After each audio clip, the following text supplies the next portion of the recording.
আপনি এতদিন উত্তরবঙ্গের উন্নয়ন মন্ত্রী ছিলেন, আবারও উত্তরবঙ্গের মন্ত্রী ছিলাম, মানে এখনো তো আছি। এখনো আছেন, আবারও আপনার নাম ঘোষণা হয়েছে। আগামী দিনে উত্তরবঙ্গের জন্য আর কি কি উন্নয়ন করতে চাইছেন? অনেক কাজ বাকি আছে, সেই কাজগুলো তো শেষ করতে হবে। এখনই গড় করে বলে যাওয়া যাবে না যে কি কি বাকি আছে। আমরা অনেক কাজ করেছি, শুধু গত 5 বছরে না, 11 সালের পর থেকেই উত্তরবঙ্গের উন্নয়নে মাননীয় মুখ্যমন্ত্রী মমতা বন্দ্যোপাধ্যায়ের নেতৃত্বে অনেক কাজ হয়েছে।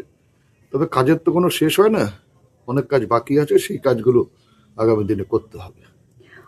আজ প্রার্থী নাম ঘোষণা হয়েছে, আপনার নাম এসেছে, কতটা আত্মবিশ্বাসী জয়ের ব্যাপারে? জয়ের ব্যাপারে তো প্রত্যেকটা প্রার্থী আত্মবিশ্বাসী থাকে যতক্ষণ না রেজাল্ট বেরোয়। আমিও আত্মবিশ্বাসী।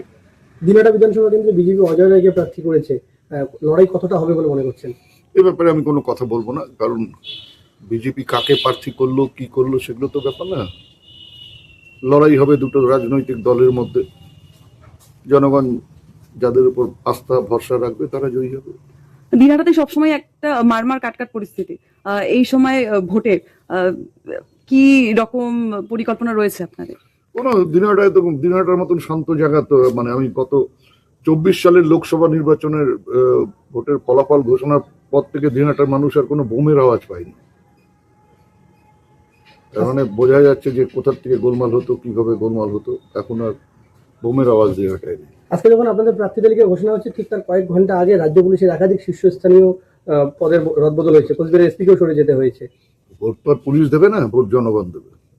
সেই পুলিশ নিজের এলাকায় ভোট দেবে, সব জায়গায় তো তারা ভোট দেবেন না, বা পুলিশকে দিয়ে ভোটও করা যায় না।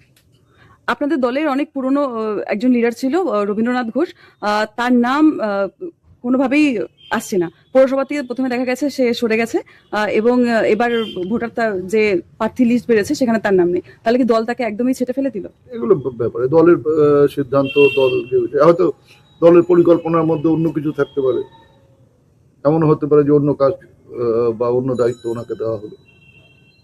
এবারে লড়াইয়ের রণনীতি কি হবে?